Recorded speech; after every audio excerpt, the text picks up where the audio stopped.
3 signs you're at the final stage before a breakthrough. There's a moment in every transformation where the darkness feels thicker than it ever has. Not because you're lost, but because you're close.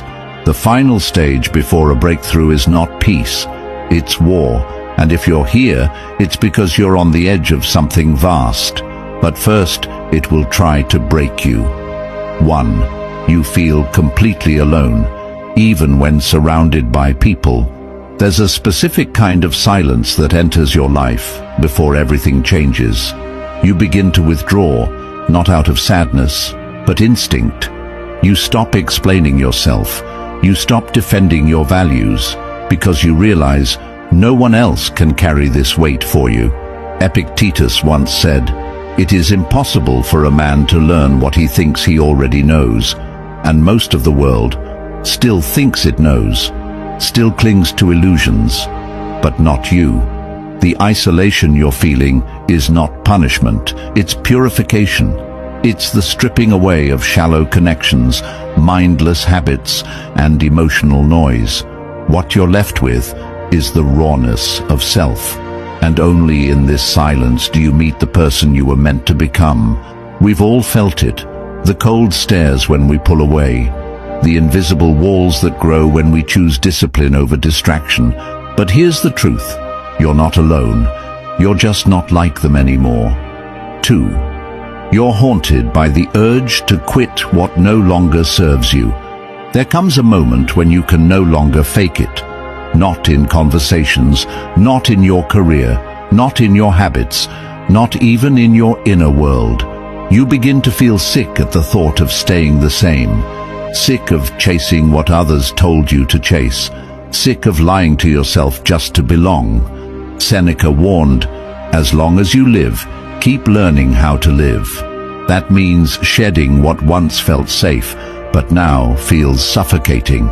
The pain you're feeling is not confusion, it's clarity. You're not lost, you're shedding your skin, but the world won't understand this process. They'll tell you you're being reckless. They'll say, "You've changed." Good. That means it's working. Growth is the most terrifying form of rebellion, because it forces you to abandon identities you've outgrown and walk into a future no one can predict. But here's what we forget.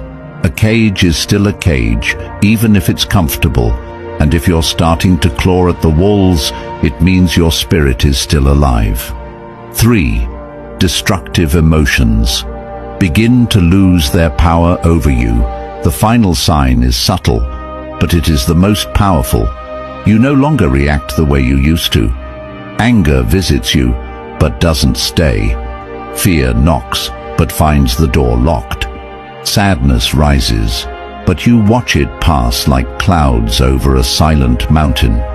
Marcus Aurelius wrote, "You have power over your mind, not outside events. Realize this, and you will find strength." And that is what you're finding. You begin to see the storm from above. You begin to understand that pain is not the enemy, it's the training. We have all been prisoners of our emotions, lashing out, shutting down, drowning in what we couldn't control. But now you're becoming dangerous, because stillness is terrifying to those who've never met it. Because a man who doesn't beg for validation can never be controlled.